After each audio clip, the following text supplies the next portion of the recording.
when the Bahá'í Faith looks at men and women equally, how exactly is that? Like, how is that taught? Because I'm like, because in my head, I'm thinking, like, I've always, when we have these conversations, I'm like, I separate fair from equal. Okay. But how is it taught in the Bahá'í Faith? So by equality, we don't mean sameness. Okay, we don't mean everyone's exactly the same or maybe has same roles, but that your worth and your opportunities and your opportunity to be able to develop to the fullest capacity that you have, which we all have different, we're all given different talents and capabilities, that the opportunities for that development have to be equal. So that doesn't mean men and women collectively are the same. But that we both have to have, both men and women have to have equal participation, whether it's in the family or in the nation or globally, right? We have to have equal opportunities to participate and contribute. And our value, inherent value, is equal. I like that. I like so that. So it's not sameness. It doesn't mean that for me to be equal to men, as women to be equal, we have to be exactly the same. But that we should have the same opportunities. There cannot be oppression of a mass of people because of their gender, for example. Education opportunities, all these things are the Bible describes men and women as two wings of a bird. If you take a bird to represent all of humanity, and that bird has two wings, right? A left wing and a right wing. Right. And for that bird of humanity to fly to its highest heights, it needs both wings to be equally strong. That doesn't mean they're both doing the same exact thing, but they have the same strength and contribution to the flight of that bird. I want to dig deeper here because that to me is a huge difference than I think how we see it in society. And I think it creates a lot of arguments, because unnecessary arguments, because obviously we're not the same. Right. We're not the same. We do different things. Right. But what I love that you pointed out is the fact that it's equal in a sense of what you're bringing, your worth, in order for us to, like, I always look at it as a goal. Yeah. Like our family, we have family goals. We have a family objective. Yes. In order for us to go as far as we need to go, as efficient as we need to get there, it needs equal effort and work from both parties. Absolutely. And that to me is the only way that things will work, and understanding that may mean different roles. If I'm hearing you correctly, it may mean different roles, but you have to give 100% of your role. You have to give 100% of your role for us to work together in order to get a desired outcome. Absolutely. You got it right on. And there can't be one person, like if you take a family as an example, you can't have one voice or one participation greater than the other. And the goal, you have to go back to the idea, and I think that's, again, what drove me and made me not feel out of place in a class of just boys in chemistry. Because I knew my internal nobility and worth. And that's huge. Like every human on this planet needs to be taught at a young age inherent nobility of every individual being. We all have internal nobility. Every person is different and unique. We all have unique talents and unique things to contribute to our families, in our society, and to the world. And our role as an individual, now talk about individualism, our role as an individual is to recognize our own gifts and our own capacity and work towards developing ourselves to our utmost capacity. Now, when it comes to a family, the family should also protect that. So each individual, the family, the marriage, for example, needs to provide a space, a safe space, where each individual can work towards their capacity. And each partner has to encourage that in the other partner, right?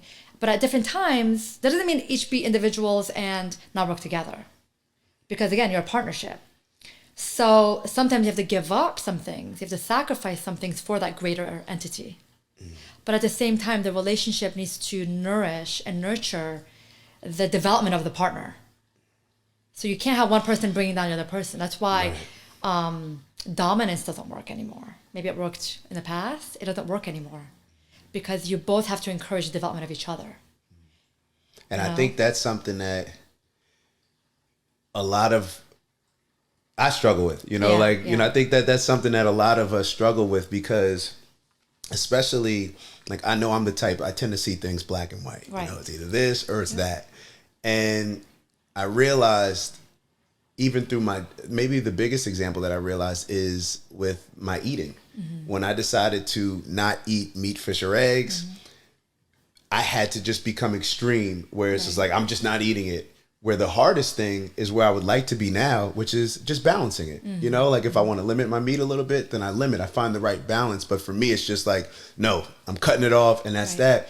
And I think that I have that same approach in other areas of my life, because in a lot of ways, that's what's helped me get to a certain point. Like in football, it's just like you work hard, you do this, and you just follow it. It's not really encouraged to have like a balance, you know, but when you're working with somebody else, in a marriage or in a relationship, but of course a marriage, I'm assuming that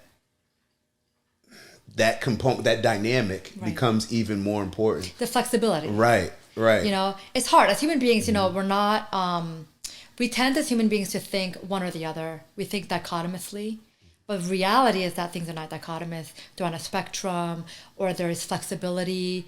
And sometimes you play one role, sometimes you play another role. Even in a marriage, you know, when there's two people, there's no majority, right? There's just two people. There's not three.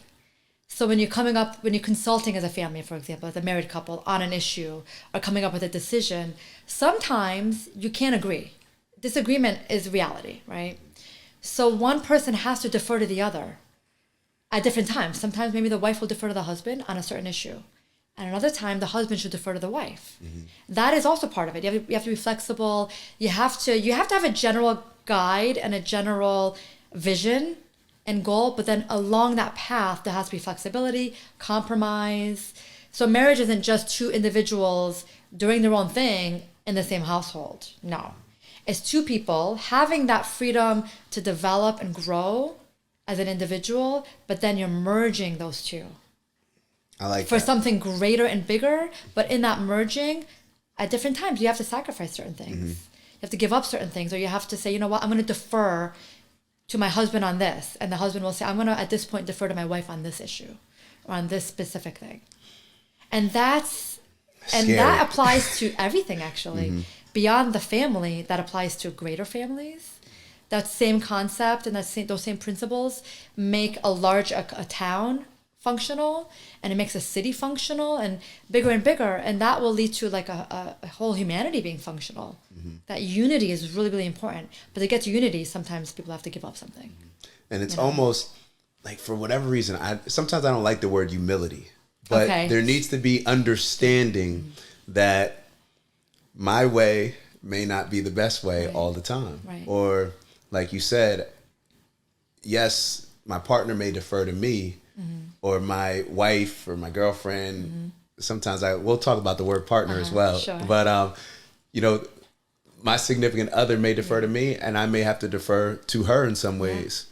So that's definitely something that I think when it comes to our relationships that we struggle in, and a big reason, you know, I kind of try to always look at the root of the problem. And, you know, we could sit here and say like, oh, well, you know, not a lot of us grow up with, you know, both, you know, parents in the household, which obviously impacts it because you don't really see how two people interact. But also even, you know, I grew up with my parents in the household, but we don't really have a lot of these. There's no courses that we learn on the most important thing, the most important decision that we're going to make, you know, who we decide to spend our life with.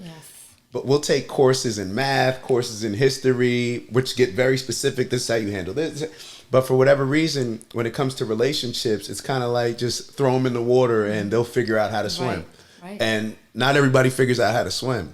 So I think that that's something that your faith and your family did a tremendous job in, because, you know, of course you want to see the example. You know, you have to see the example, but it's also, if you can't see the example, even if you do see the example, to understand the playbook around it. And that to me sounds like what you received. Right. I mean,